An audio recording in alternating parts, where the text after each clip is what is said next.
Bien, muy buenas tardes. Vamos a comenzar.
Bien, muy buenas tardes a todos. Entonces, recordemos qué es lo que vimos en la clase pasada.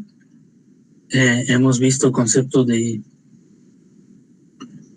Primero vimos jerarquía de gramáticas de Chomsky, después los árboles de derivación, su relación con las gramáticas y concepto de árboles ambiguos,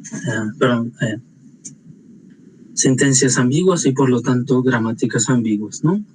Determinadas por presencia de estructuras de árboles distintos que me producen la misma cadena, ¿ok?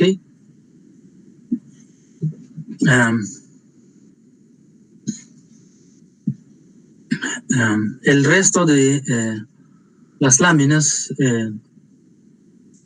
de esta presentación hay algunos que sí tienen relevancia con lo que nos interesa, otros que no. Entonces, nada más me voy a detener donde considero que es necesario detenerse, ¿ok?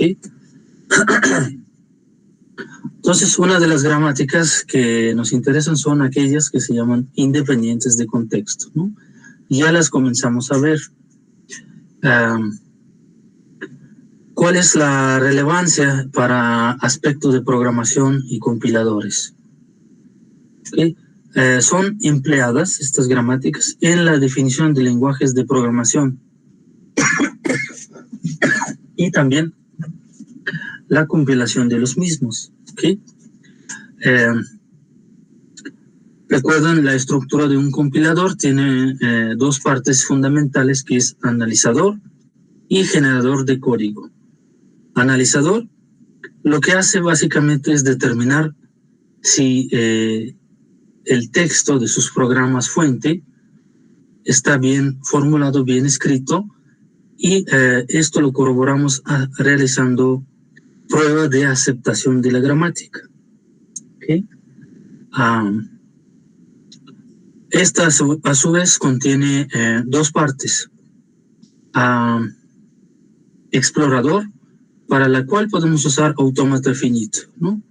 El cual simplemente me dice qué es lo que está escrito ahí, si es una cadena de números o es un texto o es un campo diferente, ¿no? O alguna definición. Reconocedor es aquel que nos va a reconocer, por ejemplo, palabras reservadas del lenguaje, como printf o palabra tipo main o exit, lo que sea, ¿no? Lo que pertenezca a nuestro lenguaje. Y esto lo podemos implementar a través de autómata de pila. ¿Okay? Y finalmente, generador de código, lo que hace es, una vez reconocida la estructura de la cadena, del texto, genera un código en un lenguaje diferente. ¿Okay? De ahí la equivalencia de gramáticas que reconozcan mismos lenguajes. ¿Sí? Bien.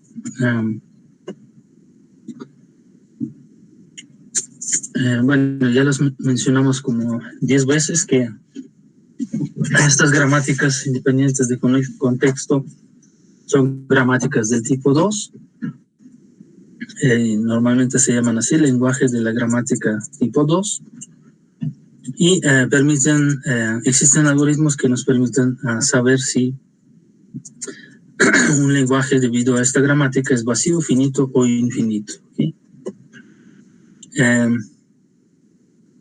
Para determinar si es vacío o no, entonces eso quiere decir que existe una palabra en nuestro lenguaje tal que esta puede ser generada con un árbol de derivación en el que todos los caminos tienen longitud menor o igual a m, ¿no?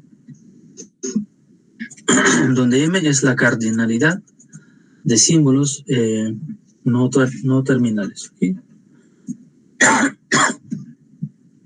Entonces se generan los árboles posibles con los caminos que cumplan dicha restricción usando este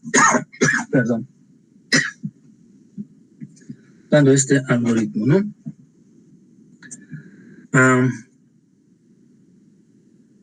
Entonces, primero, pues, obviamente, el árbol con longitud 0, que es axioma y nada más, ¿no?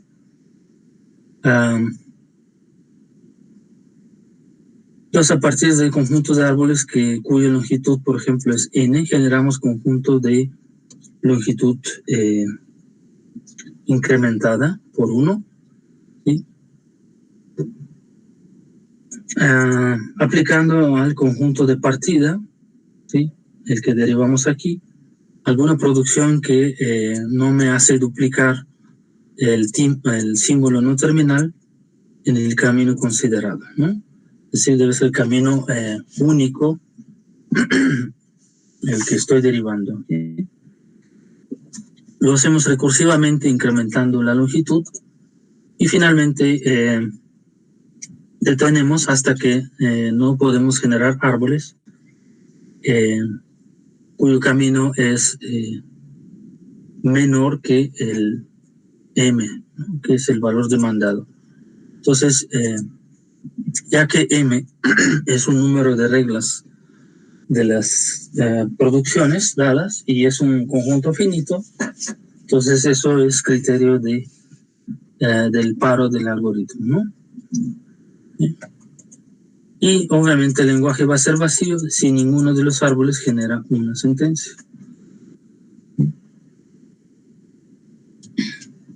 Entonces, ejemplo, pues vamos, por ejemplo, con total símbolos no terminales son 4, que son S, A, B, C. Al principio tenemos el nivel 0, la raíz, ¿no?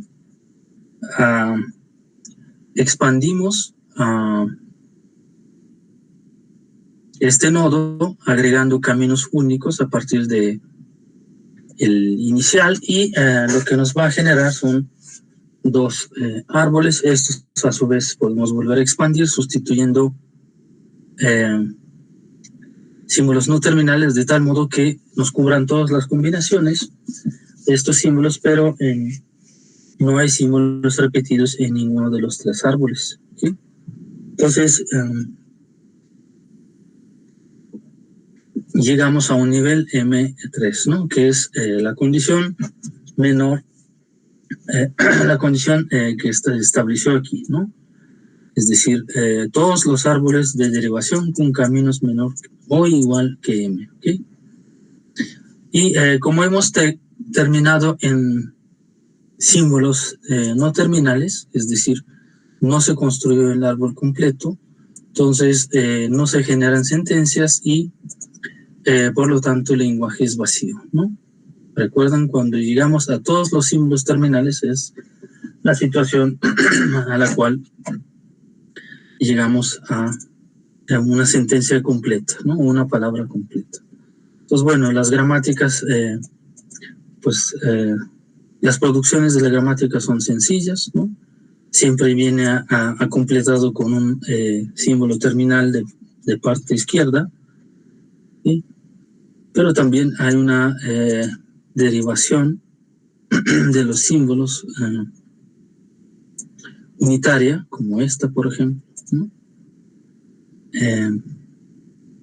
Lo cual aparece en estos casos, ¿sí? Bien.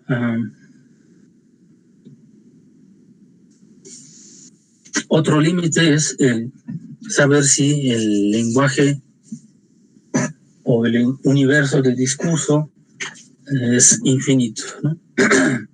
Más bien, lenguaje que forma parte del universo de discurso que es infinito.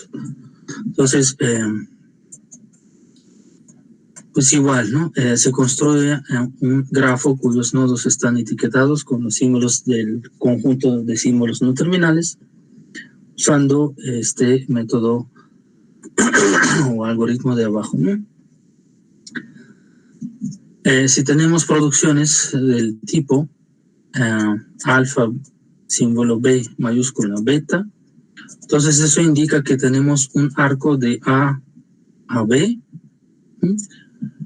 donde A y B son símbolos obviamente no terminales, y también tenemos símbolos terminales asociados a estos, ¿no? Comprobamos si no existen ciclos en el grafo, ¿no?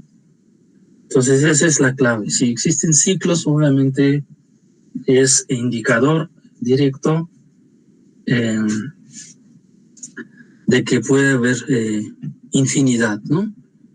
Y por lo tanto el lenguaje es infinito si existen ciclos accesibles desde el axioma y que corresponden a derivaciones en esta forma. Es decir, debe haber al menos una transición recursiva para los símbolos no terminales, ¿sí? Es decir, símbolos no terminales alfa beta, de los cuales al menos uno, o más bien a lo mucho uno, es símbolo vacío. Y al revés, también es válido si el lenguaje no contiene ciclos, bueno, si el lenguaje no es infinito, es porque no tienen ciclos en el grafo. Bueno, aquí la ilustración del anterior, aquí debe ser barra vertical, no sé por qué está así. Vemos el ciclo formado entre A y B. Entonces, esto obviamente corresponde a la producción AB y BA. Ambas producciones tienen símbolos terminales, ¿no? Asociados. Entonces, eso es un lenguaje infinito, ¿no? Bueno, gramáticas bien formadas, y en principio ya la hemos visto también, son aquellas, recuerdan que al final cumplen la forma normal de Chomsky, ¿cierto? Entonces, esto se logra haciendo transformación de la gramática, realizando lo siguiente: limpieza de las gramáticas de los que hemos visto, son reglas innecesarias, es decir, que no me producen símbolos utilizables, símbolos que no son accesibles y reglas superfluas, ¿no? Eso también lo vamos a ver.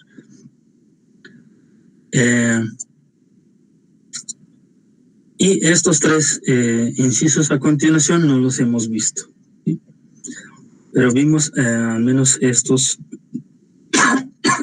tres que corresponden a limpieza de la gramática, ¿ok? Entonces, dependiendo de nivel de limpieza o de transformación, mejor dicho, de la gramática, podemos definir conceptos como gramática reducida, o bien gramática limpia, o gramática bien formada, dependiendo de cuántos aspectos se cubren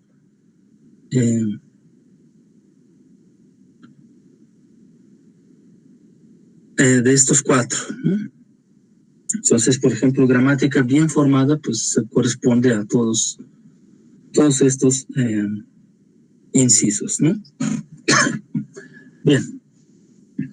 Entonces, con limpieza, comenzamos con limpieza. Eliminar reglas innecesarias se refiere, por ejemplo, reglas que mapean a sí mismos. Pueden producir ambigüedades, por lo tanto, no contribuyen a la gramática y se necesitan eliminar. ¿Okay? Símbolos inaccesibles, obviamente aquellos que a los cuales no puedo acceder desde otro estado y en particular desde el axioma, ¿no? Es decir, un símbolo, por ejemplo, que aparece de la parte derecha, ¿sí?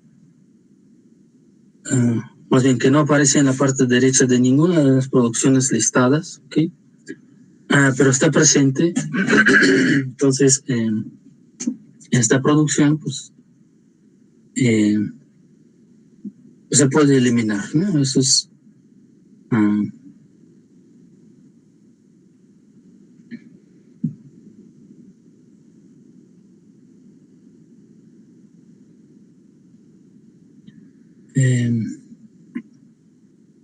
y abajo viene el algoritmo, cómo podemos eliminarlo, ¿no? Entonces, el algoritmo ya lo hemos visto, creo que le llamamos algoritmo 2 en la presentación anteriores, en la presentación 06, si no me equivoco, 05. Es el mismo algoritmo, ¿no? Vamos llenando los conjuntos de los símbolos, marcando el axioma, hallando la producción asociada por nuestro símbolo que consideramos inaccesible, U. Entonces, en esta cadena U que aparece de la parte derecha, indicamos todos los símbolos que puede tener, ¿sí? Si se ha marcado algún símbolo, entonces se vuelve a repetir buscando la siguiente, ¿no? Tomando en cuenta los símbolos que se marcaron, ¿no? Si terminamos de localizar o buscar estos símbolos, entonces terminamos el algoritmo. ¿Okay? Bueno, aquí viene el ejemplo, de hecho. Vemos las producciones que son el símbolo A es accesible a partir del axioma, el B es presente como producción. Sin embargo, vemos que B a su vez está asociado con producción A, ¿no? Generando el terminal B. Y es todo donde aparece. ¿Okay? Sin embargo, existe una producción C que no aparece en ninguna de las anteriores y me produce símbolo C, el símbolo terminal C. Y este está asociado aquí, nada más. Bueno, entonces la repetición es del conjunto original. Vemos el símbolo o axioma inicial. Vemos que produce, obviamente la primera producción tiene estos símbolos, la siguiente tiene producción de símbolos B mayúscula C, además de estos. Siguiente tiene asociado otra B y A y B otra vez, y en ninguno de los recorridos el símbolo C fue cambiado, ¿no? O marcado. Por lo tanto, pues, lo descartamos del conjunto. ¿Sí? Bien, finalmente, reglas superfluas se refiere a los que no contribuyen a formación de palabras, ¿no? Eso básicamente significa que contiene algún símbolo no terminal que no genera nada, ¿no? No generativo. Y estos símbolos que no generan nada cumplen lo siguiente. Debe existir al menos una transición para un símbolo T que es un símbolo terminal, ¿no? El algoritmo, otra vez creo que lo hemos visto también. marcamos todas las producciones que tienen asociado la producción del símbolo de parte derecha, sea una cadena o un símbolo vacío también.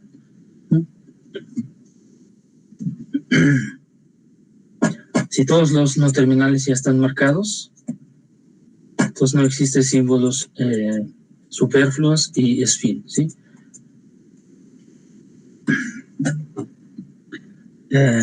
Si no se repite esto, ¿no? Entonces, al repetir, si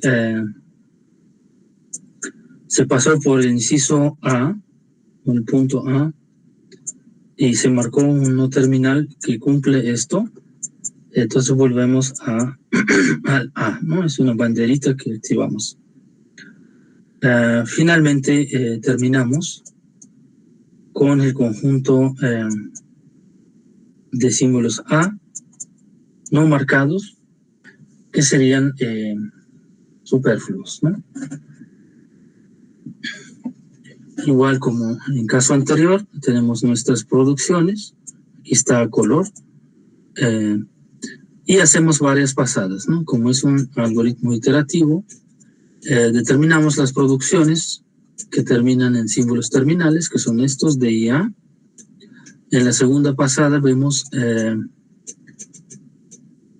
asociado la producción con símbolo A, que a su vez es recursivo, ¿no?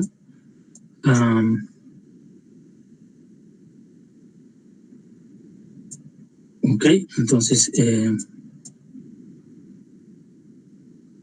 y finalmente, la tercera pasada detectamos el símbolo que sería el axioma. ¿Okay? Entonces,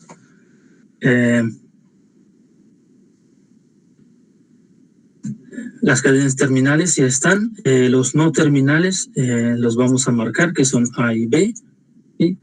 Y nos quedan entonces el símbolo D, bueno, aquí continúa. Los que quedan sin marcar serían la producción asociada con C, ¿okay? La D produce F, que está aquí, ¿okay? Entonces, las reglas que están asociadas con C se eliminan, ¿no? Entonces noten que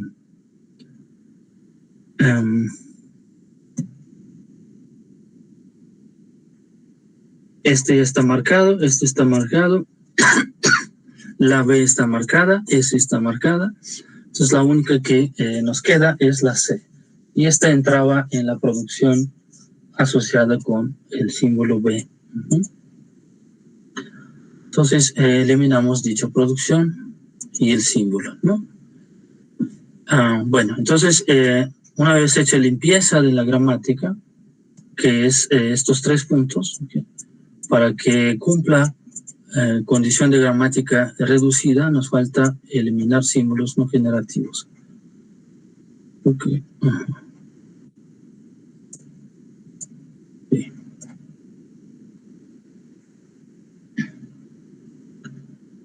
Entonces,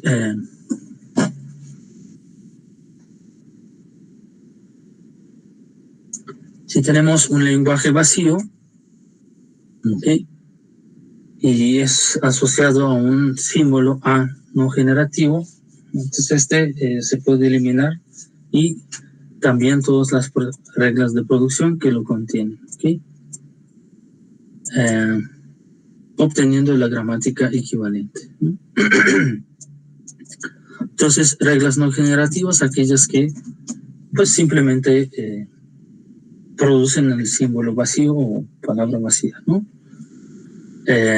Noten que no puede ser el axioma, porque esto me produce lenguaje vacío, ¿no? Entonces eliminamos dichas reglas uno por uno, buscamos las producciones que contengan este símbolo, ¿okay? Como por ejemplo prefijo o sufijo, ¿okay? Y agregamos las reglas correspondientes que me permitan tomar en cuenta este símbolo, ¿no? Lo hacemos de manera recursiva hasta que no tengamos ninguna regla que tenga esta forma. O bien puede existir axioma. Como ejemplo, vemos aquí que existe la producción asociada con Q, y es el único lugar donde aparece, por lo tanto, simplemente la eliminamos. ¿Okay? Si nos hubiera aparecido, por ejemplo, en algún lado aquí, habría que reemplazar por conjunto de producciones que me permiten abarcar las posibilidades que se perderían al eliminar el símbolo lambda, ¿no?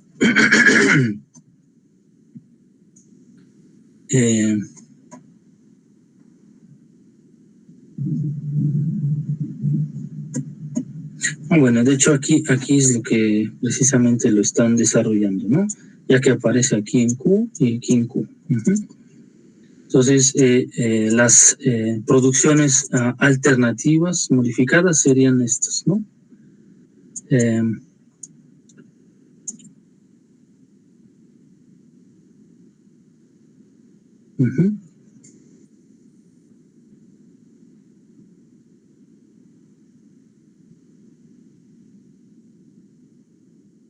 Muy bien. Esto es eliminación de reglas no generativas, que es este punto, y finalmente reglas de denominación, como lo dice, son básicamente producciones unitarias, ¿no? Que mapean un símbolo no terminal al otro, ¿no? Entonces, repetimos sobre todo el conjunto de producciones, buscando las reglas en forma siguiente, ¿no? Y si existen producciones en símbolos terminales asociados, pues añadimos dichas producciones. Y esto lo hacemos hasta que terminamos con todos los símbolos, con todas las producciones asociadas del tipo como este, ¿no? Entonces, en este caso, pues rápidamente vemos a partir de estas producciones que esta en particular realiza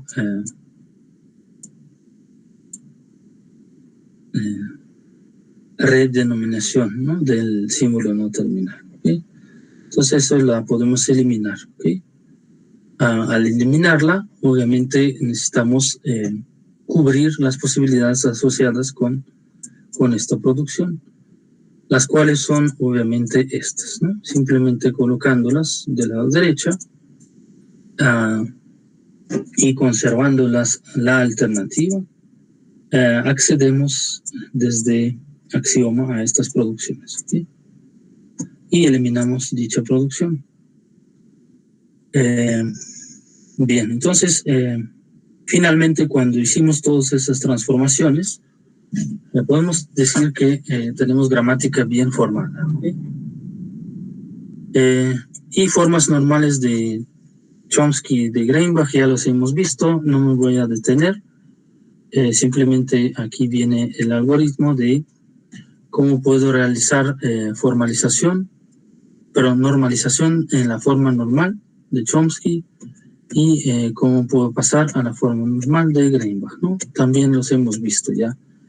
Aquí nada más están presentados de manera alternativa, ¿okay? Algunas referencias de ayuda y esto sería todo, ¿ok? En contexto teórico de gramáticas en general, ¿ok? Ahora, dichos conocimientos nos permiten concluir lo siguiente, que primero necesitamos dominar las gramáticas tipo G2, ¿no? Que son libres de contexto.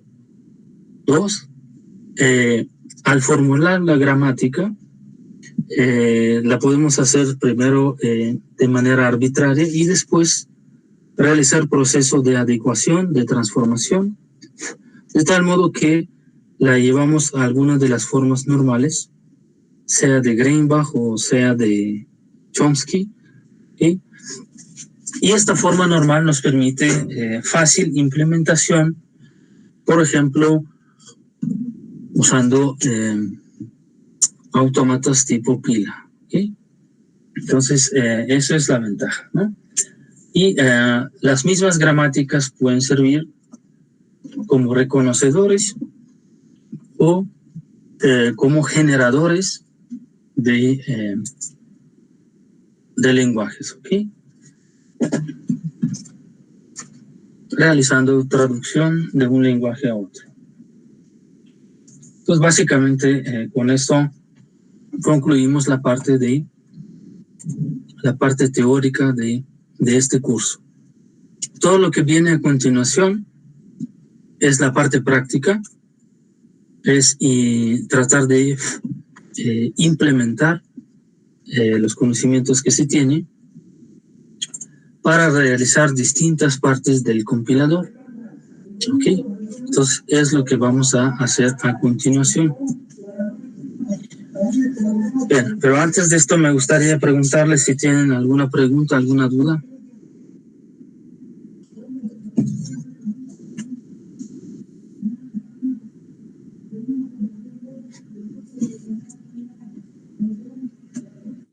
¿No?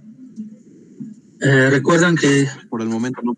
Muy bien. Recuerdan que les comenté que la siguiente semana vamos a tener el examen, la primera evaluación. ¿Okay? Es decir, la evaluación sería prácticamente, o más bien, sobre el material que hemos visto hasta ahora y lo que vamos a ver a continuación. Y quizá parte del material que vamos a ver el día viernes. Por favor, repásenlos. El día viernes les comento también más detalles sobre el examen, qué tipo de problemas van a ir, cómo va a ser la dinámica. Entonces, la intención es que hagamos examen el miércoles próximo o el viernes próximo. ¿Okay? Entonces, yo les daré saber este viernes.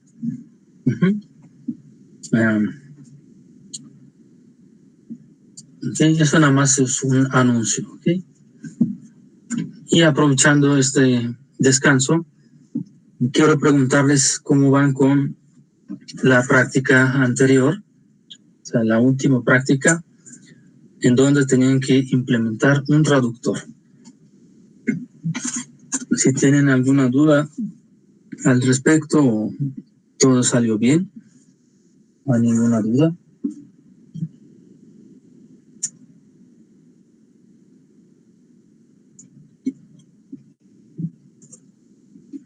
O no saben de qué estoy hablando,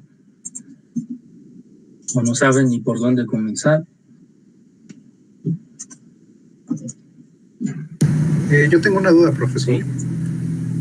Con respecto a analizar primero lo que sería la cadena, ¿tendríamos que usar pilas y comprobar que la sintaxis está bien para luego transformarla? ¿O recomienda al momento de estar analizándola prácticamente estarla imprimiendo constantemente?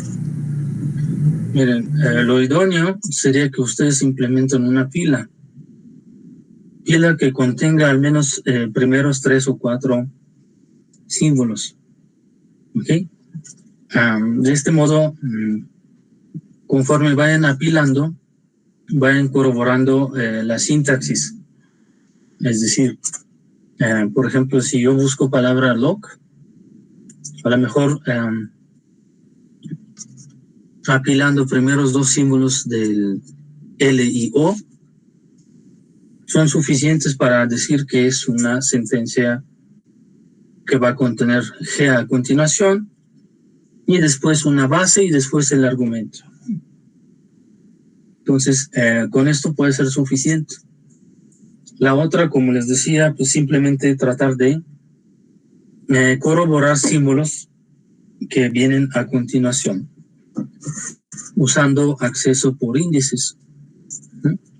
Si el símbolo actual es I, entonces checo el valor de símbolo en la posición I, en la posición I más 1, a lo mejor I en la posición I más 2, Y a partir de esto puedo corroborar a través de simples instrucciones de condición si me encuentro con una u otra función.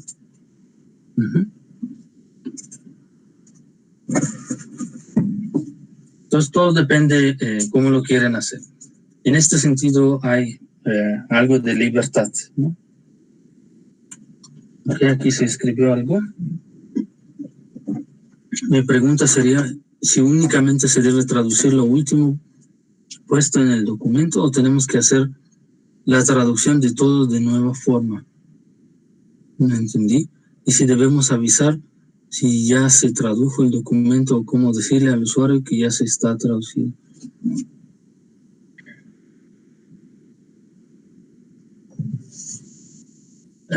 No entendí a lo que se refiere con la traducción de todo de nueva forma.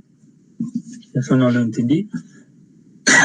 Pero con respecto al segundo punto es que lo único que pueden agregar en su programa es una banderita que les dice, por ejemplo, si ustedes llegaron al fin de cadena o fin de línea en este caso, se tradujo todo, es decir, se logró grabar todos los símbolos equivalentes, entonces significa que la traducción fue exitosa. Entonces esta banderita de error les va a indicar si salió bien o no, y al final del programa simplemente pueden decir que con un mensaje a la terminal que la palabra o la sentencia fue traducida con éxito. Y si no, pueden decir que no se tradujo o se tradujo parcialmente. Puede ocurrir, por ejemplo, si ustedes no completaron la sentencia bien o hubo un error en sintaxis, entonces el programa no procedió para los siguientes símbolos. Dice Mejía, Andrés Mejía, es decir, se debe traducir solo el último párrafo del documento o absolutamente todo al correr el programa, sin importar que hayamos traducido antes.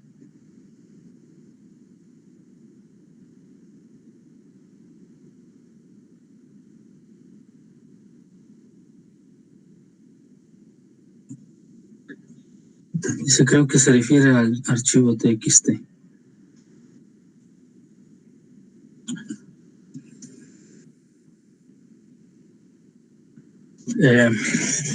Pues sigo sin entender, pero recuerden la idea. Ustedes colocan en un archivo de texto 3 sentencias en lenguaje matemático. Bueno, lo pueden hacer colocando las 3 de una vez. Y el algoritmo lo que va a hacer es leer línea por línea, realizando traducción correspondiente. O bien pueden colocar una sola sentencia y esta sentencia se guarda, se traduce en otro archivo. Después guardan estos archivos, cambian el nombre, generan otros archivos con otra sentencia y así sucesivamente. También se puede, ¿ok? Si se refiere a esto la pregunta, entonces también hay libertad, pueden hacerlo por separado o de una vez las 3 sentencias. Las sentencias sí pueden ser cualquiera, siempre y cuando se toma una de cada lado de cada columna de las 3.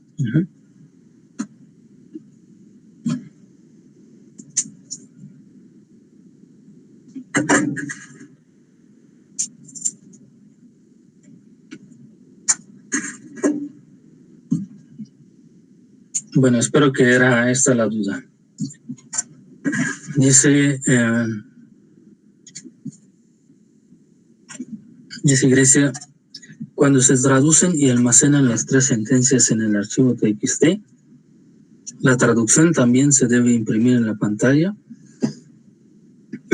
No es necesario en principio, pero ustedes lo pueden hacer para llevar el control, por ejemplo, para ver cómo el algoritmo vaya sustituyendo las partes conforme las va a leer. Lo pueden hacer.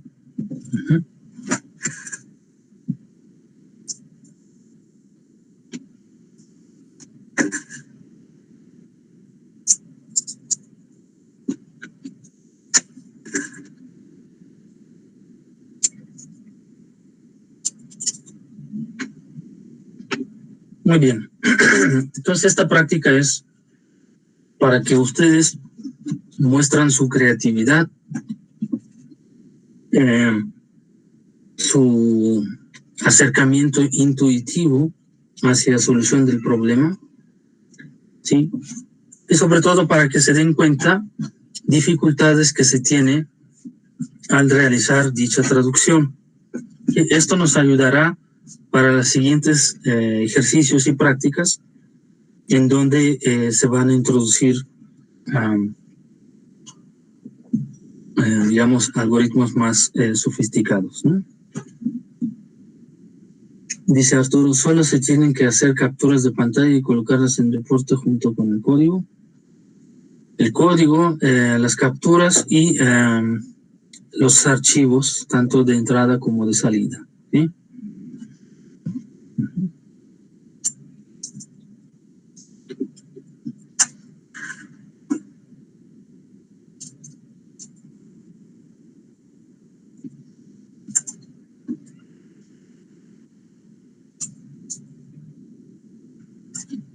Bien, ¿alguna otra pregunta?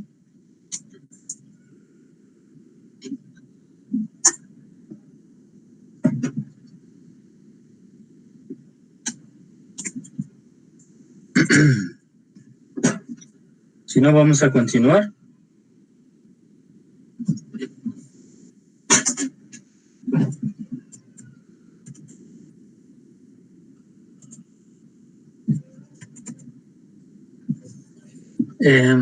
Vemos un ejemplo del funcionamiento del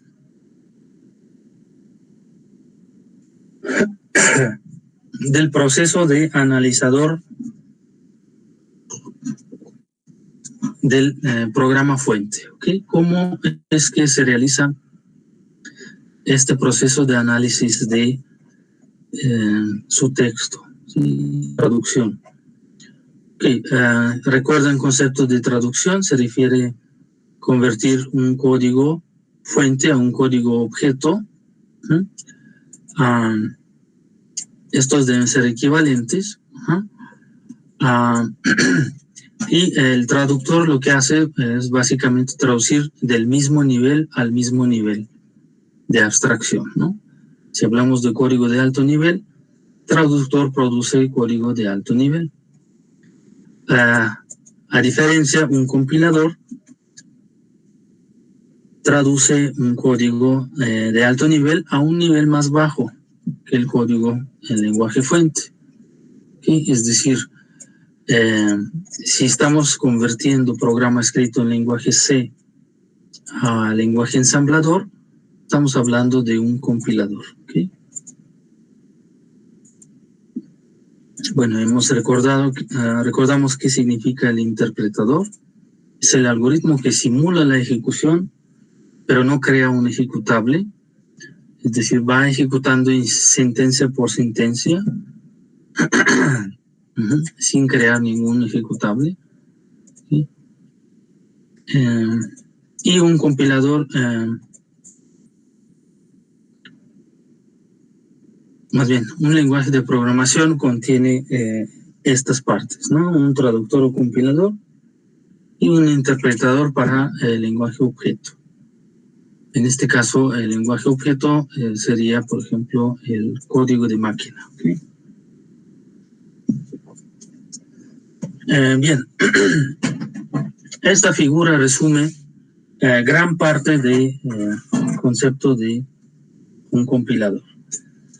Entonces, vamos a suponer que nuestro programa fuente contiene una sola línea como esta, que dice posición igual inicial más una tasa multiplicado por 60.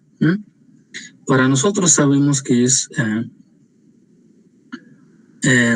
cálculo, por ejemplo, de posición nueva a partir de posición inicial para un objeto que se mueve, por ejemplo, con una velocidad dada durante 60 segundos, por decir algo, ¿no? Es lo que quisiéramos programar en lenguaje de alto nivel. Entonces, analizador léxico es el primer bloque que hemos visto, ¿no? Lo que hace es determinar qué significan cada parte de nuestra sentencia. En este sentido, la práctica que acabamos de comentar realiza lo siguiente, o algo similar a lo siguiente. Quiere saber qué significa esta palabra, esta y esta. Checamos a través de analizador léxico si estos son palabras reservadas del lenguaje. Si no es así, entonces probablemente son nombres propios de algunas variables, ¿okay? En este caso son nombres propios. Entonces, a nombres propios los vamos a etiquetar con palabra ID. Y le vamos a agregar un número sucesivo de acuerdo al orden de ocurrencia. Por ejemplo, de izquierda a la derecha, posición aparece como primera vez y etiquetamos como ID 1. Esto, entre paréntesis triangulares, sería etiqueta de esta palabra, que ocurre en nuestro programa fuente. Después, detecta un símbolo de identidad y lo pasa tal como es porque lo reconoció como parte del lenguaje, ¿sí? Entonces lo pasa tal como es.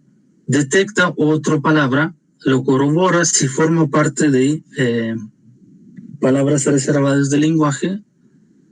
Si no es así, le agrega la etiqueta de ID y le pone un identificador 2, ¿no?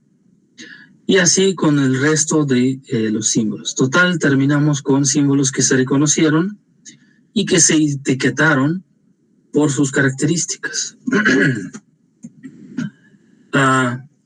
Estas secuencias se conocen como secuencias de tokens. Tokens son elementos individuales que forman partes del lenguaje. Entonces ya tenemos estas sentencias y analizador sintáctico lo que hace es de acuerdo a la gramática dada, construir el árbol de derivación correspondiente. ¿Okay? En este caso, por ejemplo, las producciones asociadas con cada símbolo son las que me van a definir el orden de construcción de dicho árbol. Por ejemplo, si yo detecto entre mis producciones, lado izquierda igual a alguna etiqueta, el lado derecha contiene un símbolo igual y después otro símbolo que sea, por ejemplo, un símbolo no terminal. Estos son terminales, los que fueron identificados. ¿Okay? Entonces, quiere decir que del lado izquierdo de identidad aparece una etiqueta, del lado derecho debe aparecer o bien una etiqueta o bien algún valor, seguido por alguna operación, que es más, ¿no? Identificamos más, luego más a su vez del lado derecho debe tener otro símbolo o otro número, es decir, un símbolo terminal o no terminal. Eso es una producción asociada con esto. Y entonces volvamos a expandir. Multiplicación, a su vez, también tiene dos símbolos. Las operaciones suma, multiplicación, división y resta son operaciones binarias, ¿no? Es decir, requieren de dos parámetros sobre los cuales tienen que operar, ¿no? Perdón. Entonces, de este modo, yo esperaría tener dos parámetros y el operador, por ejemplo, suma, va a aparecer como el nodo padre, el cual voy a expandir. Lo expando y tengo dos hijos que en principio pueden ser o bien una etiqueta, un número, una constante, o inclusive puede ser otro operador, ¿no? Entonces, este árbol sintáctico me muestra cómo es esta frase en forma lógica de un árbol sintáctico. Y vemos que las hojas del árbol ahora todas contienen símbolos que son terminales. Si yo recorro este árbol de izquierda a la derecha, concatenando los símbolos uno por uno, debo obtener la misma secuencia de tokens que fue proporcionada a este analizador sintáctico, ¿sí? Y efectivamente veo la etiqueta 1 igual etiqueta 2 más etiqueta 3 multiplicar por 60. ¿Sí? 60 una constante. Efectivamente es lo que yo obtengo. Analizador semántico, que es otra parte que vamos a ver, lo que hace es determinar la estructura semántica de nuestra cadena. No solamente checar si la cadena está bien construida, sino determinar qué quiere decir dicha cadena o qué se pretende hacer con ella. ¿Okay? Para esto, lo que tiene que determinar es, primero, qué tipo de variables en esta ecuación estamos manipulando. ¿Okay?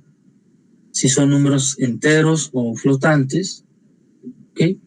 Y por lo tanto la operación que voy a realizar, por ejemplo, es sobre números flotantes o enteros.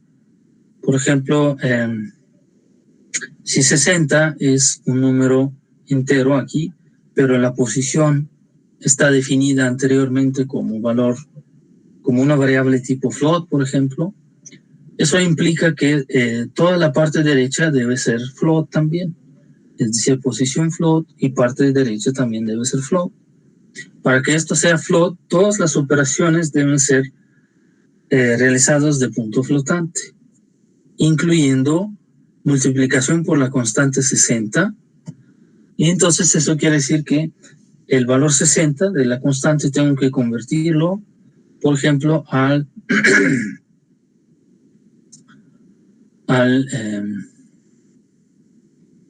un número de punto flotante en lugar de entero. Entonces, el analizador semántico lo que hace es precisamente agregar estas transformaciones de tipos de variables, precedencia de operaciones, eliminación de ambigüedad, etc. ¿Sí? Es lo que hace el analizador semántico. ¿Sí? Y también lo que hace es simplificar nuestro árbol. A veces podemos reducir el árbol realizando poda, y la poda pues estaría asociada con, por ejemplo, eliminación de transiciones innecesarias, ¿no? En nuestro grafo, en nuestro árbol, o u otras operaciones relacionadas, ¿ok? Bien.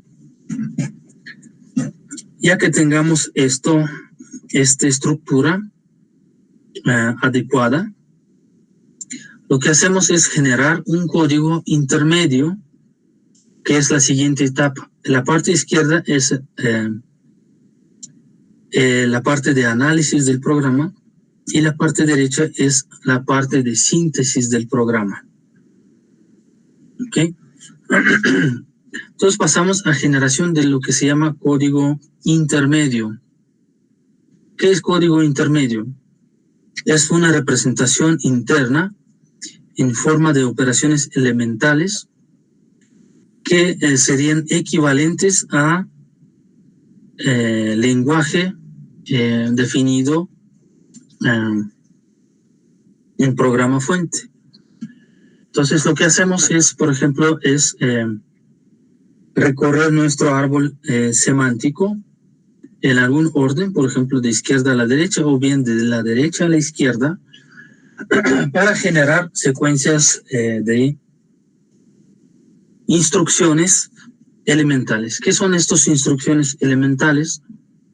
Son operaciones elementales que comprenden, por ejemplo, producto, multiplicación, división, resta, suma, o asignaciones entre distintas variables o distintas variables. Sí, en lugar de tener, por ejemplo, combinaciones de operaciones en una sola sentencia. Entonces, por ejemplo, si en este caso yo recorro el árbol de la derecha hacia izquierda, lo que voy a colocar es la operación convertir 60 en número flotante. Y esto está aquí. Lo asigno a una variable auxiliar, por ejemplo, llamada T1. Este valor lo debo multiplicar por lo que está indicado en la variable id3, que es esta. Entonces, esto lo realizo en esta operación. Resultado lo guardo en otra variable auxiliar llamada T2. Finalmente subo el árbol, veo operación de suma. Resultado de estos lo sumo en otra variable T3. Finalmente, la parte de asignar ID 1 al resultado es igual a esta línea. Entonces, ¿qué es lo que obtuvimos? En lugar de una sola línea, en un lenguaje abstracto, obtuvimos 4 líneas equivalentes que realizan la misma operación, pero en un lenguaje de bajo nivel. ¿Por qué bajo nivel? Porque son instrucciones de nivel más bajo, ¿okay? Y que contienen a lo mucho una operación del lado derecho. Podemos realizar una optimización del código que comprende en reducir número de instrucciones o números de variables, dependiendo del caso, que no modifican el resultado final. En este caso, por ejemplo, el optimizador del código reemplazaría esta conversión directamente por el resultado de esta operación.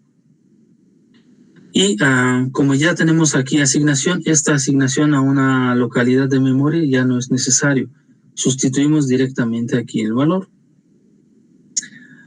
Entonces ya tenemos aquí esta instrucción.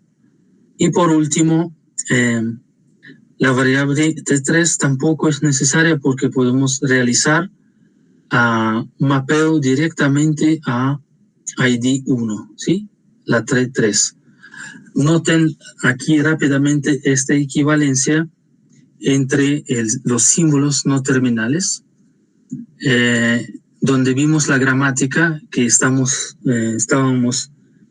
transformando, y hemos hablado de símbolos que correspondían a las operaciones de redenominación, ¿no? Cuando vimos las producciones, por ejemplo, A me mapeaba al B, después B me producía el símbolo C no terminal, ¿no? Entonces este B lo puedo eliminar haciendo mapeo directamente A hacia el C, es decir, A produce C directamente. Y eso es equivalente aquí, ¿no? No necesito este símbolo no terminal T3, simplemente lo reemplazo directamente por ID 1, por la producción asociada, y en lugar de 4 líneas, ahora tengo 2 líneas. Noten que esto no me cambia la gramática, por lo tanto no me cambia el lenguaje y por lo tanto no me cambia el resultado de ejecución de este programa. Finalmente, teniendo código optimizado en lenguaje intermedio, yo puedo generar otro código, por ejemplo, en lenguaje ensamblador, o directamente pasar al código de máquina. ¿Okay? En este caso, para pasar al lenguaje ensamblador, obviamente va a depender del lenguaje o de sintaxis del lenguaje para el procesador dado. En este caso vemos, por ejemplo, un ensamblador o código en mnemónicos para un procesador ficticio o real, no sé bien en este momento. Lo que hace simplemente es cargar load, valor de ID 3 en un registro R2, ¿no? Después realiza multiplicación del punto flotante del valor 60 con valor que está en R2 y guarda el resultado en el mismo valor, reemplazando el valor que contiene R2. Vuelve a cargar en registro 1 valor ID 2 y lo suma con resultado de R2, colocando valor final en el mismo registro. Finalmente, transferimos el valor del registro a la memoria etiquetada con ID 1. Este lenguaje en ensamblador es equivalente a todas las operaciones que realizamos aquí. ¿Okay? Entonces, notan que pasamos de una sentencia de un lenguaje abstracto a una sentencia en lenguaje de ensamblador. ¿Sí?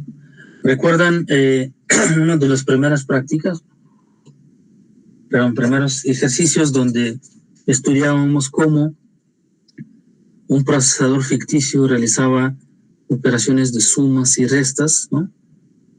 En donde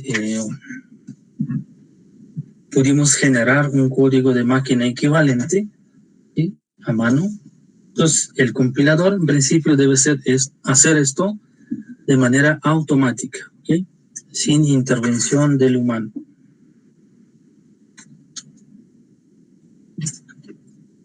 Bien, en este momento, antes de concluir, quisiera introducir los conceptos de contexto y de sintaxis. ¿Okay?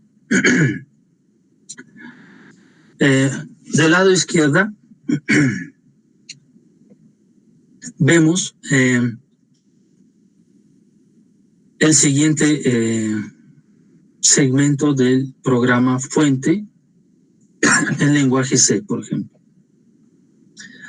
Vemos distintas declaraciones de distintas variables. En este caso, la que nos interesa es la variable i, que en el contexto global, donde contexto se entiende en donde qué partes del programa pueden acceder a dicha variable. Entonces, la variable i está definida globalmente. Eso quiere decir que cada bloque puede acceder a ella. Y tenemos una función que realiza el cálculo sobre una variable que se llama igual y está declarada dentro de esta función. Y va a trabajar sobre el valor local de esta variable. Sin embargo, el contexto local de esta variable se pierde o se elimina una vez que dejamos de ejecutar esta función f. Y retomamos el valor de i definido a nivel global, como en esta operación x igual a i más 1.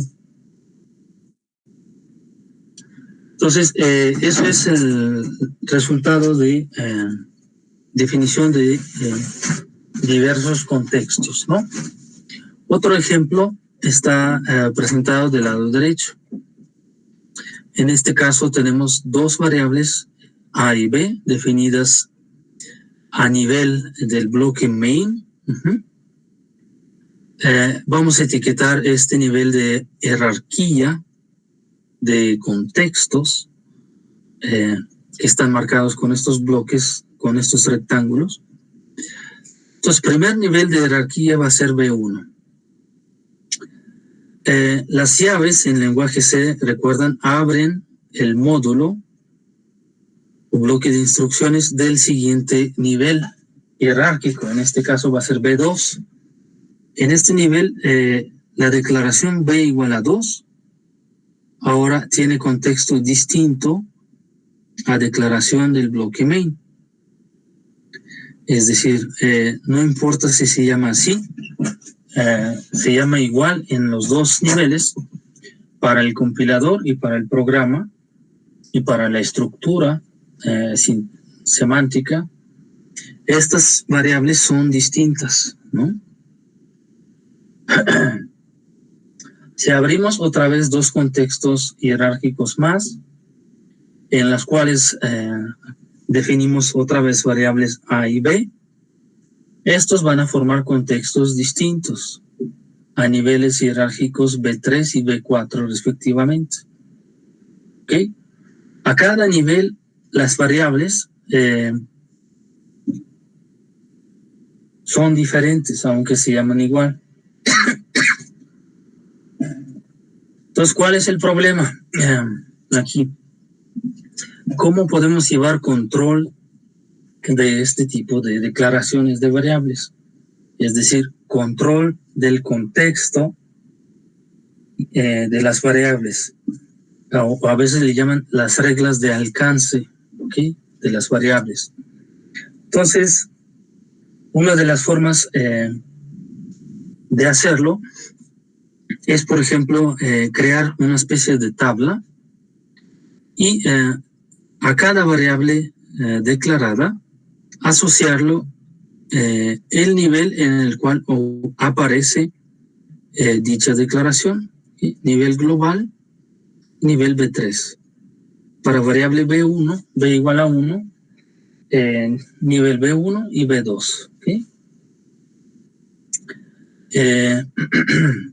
Noten que la definición de variable y su valor, asignación, aparecen a niveles B1. Sin embargo, su utilización de la variable aparecen en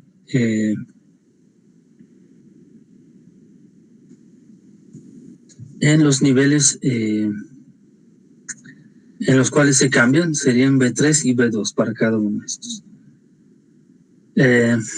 La variable declarada en el contexto B2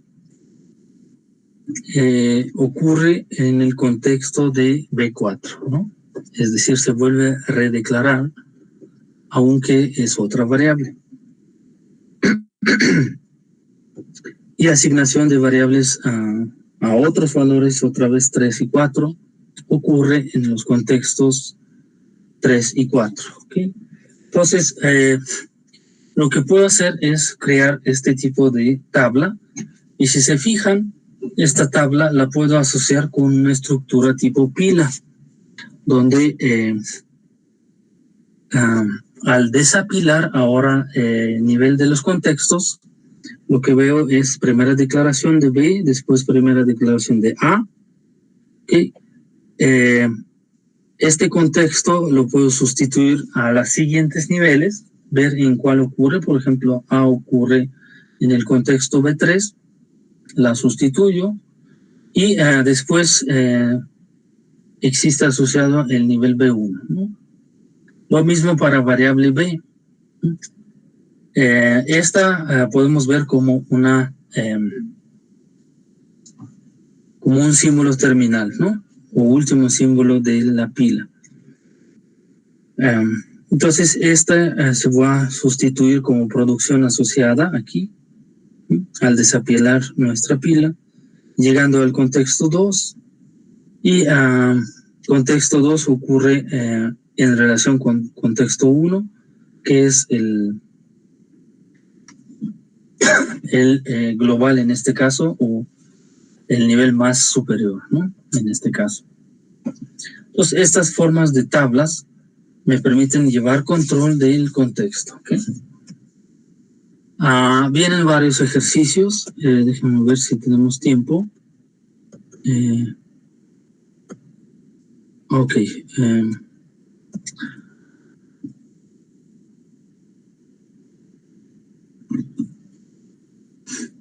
Vamos nada más a hacer uno de estos ejercicios y ya después les digo si dejamos alguno de estos para la tarea, ¿ok? Bien. Uno de los primeros ejercicios nos dice, el inciso 1 nos dice, ¿cuál es el resultado de ejecución del siguiente código? ¿Okay? Esto puede causar problemas para humanos y obviamente el programa no debe ser ambiguo en este sentido. Okay, vemos un macros definido a nivel global que realiza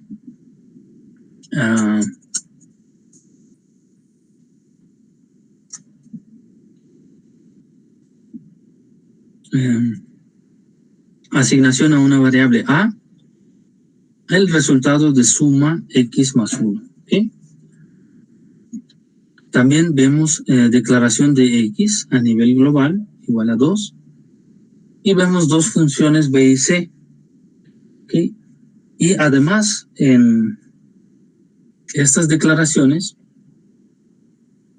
vemos la invocación del macro para asignar valor X y también invocación del macro para función C. Entonces, en bloque main simplemente invocamos dichas funciones. Entonces, ¿cuál va a ser el resultado? ¿Quién puede decirme?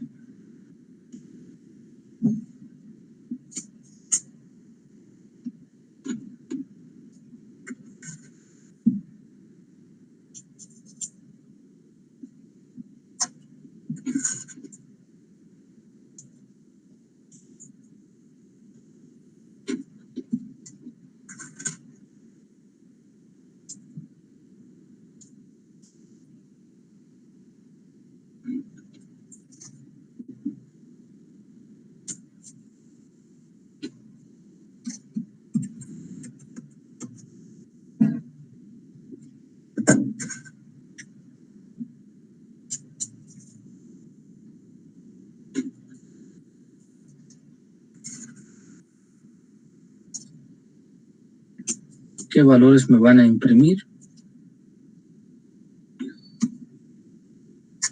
en la pantalla?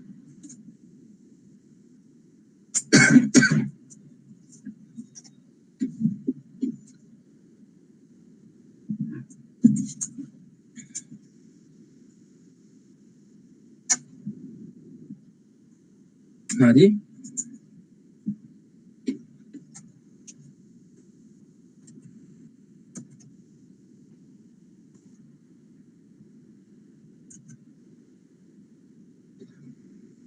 Bueno, evidentemente,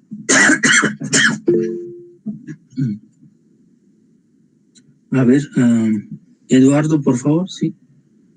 Supongo yo que en la B le voy a imprimir lo que sería 1 y en la C le imprimiría lo que sería...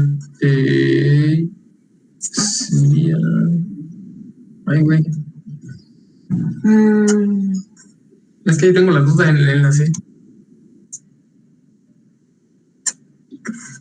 Bueno, la B es incorrecto. ¿Quién más?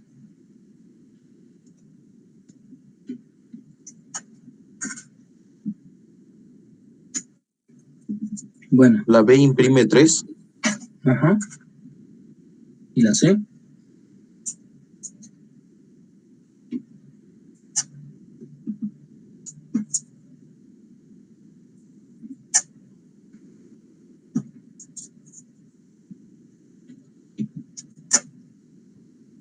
Bueno, si se fijan,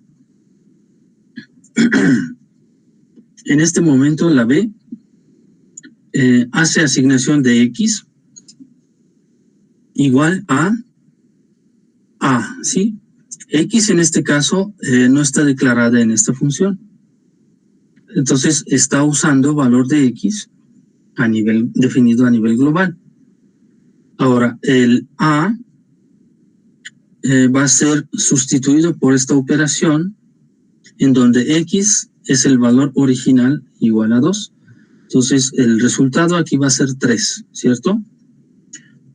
Noten que ahora X es igual a 3. Y ese es el resultado que va a imprimir. A nivel de función C, el valor de variable X es igual a 1, pero es una variable local porque está declarada dentro de la función C. En este caso, lo que hacemos es invocar otra vez el macro asociado con A, y lo que va a hacer es sustituir valor de X local. Es decir, entonces 1 más 1. Entonces va a imprimir 2, ¿no? Entonces la respuesta es, nos va a imprimir 3 y 2. ¿Están de acuerdo? Sí, profesor. Sí, profesor. Ok. Noten secuencia de razonamiento que hemos utilizado para hallar la respuesta. Entonces la idea es que un algoritmo haga la misma secuencia de razonamiento para que pueda realizar cálculo correcto. ¿Sí? En este caso, ¿cuáles fueron las premisas? Primero, que esta es una función que es utilizada a nivel global. A.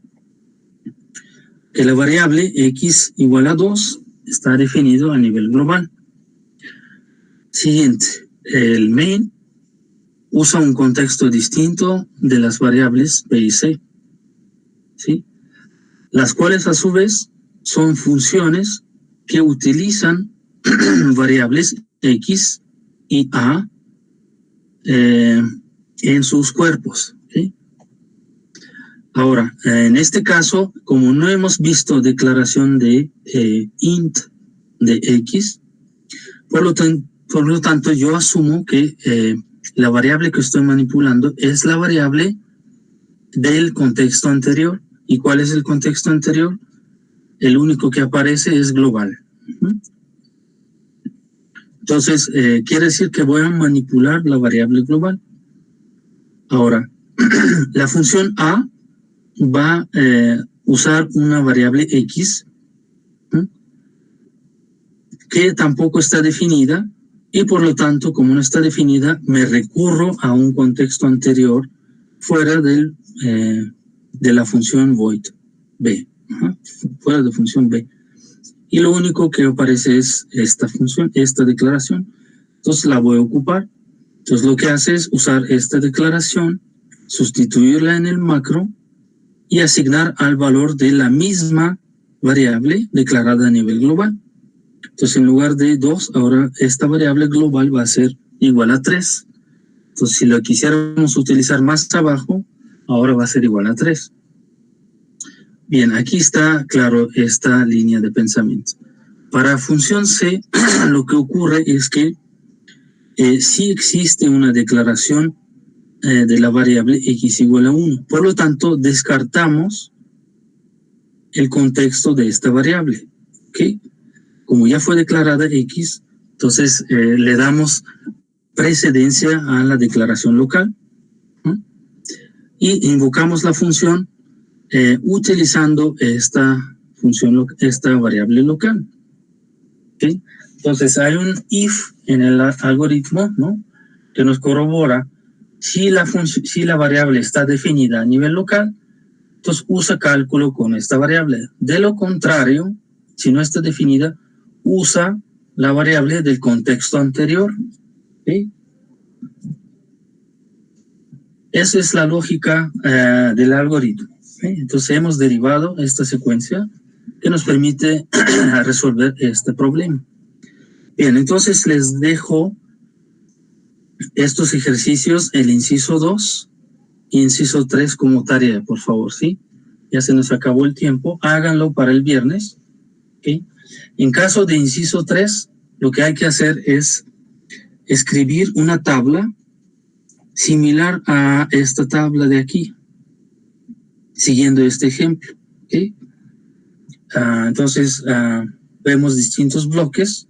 Entonces, lo que hay que poner es las variables X, Y, Z, W, y poner el contexto o los contextos asociados en los cuales aparece dicha declaración o modificación de la variable, ¿ok?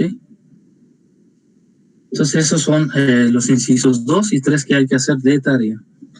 Si no hay más, ya se nos acabó el tiempo, nos veríamos el viernes, ¿ok? Sí.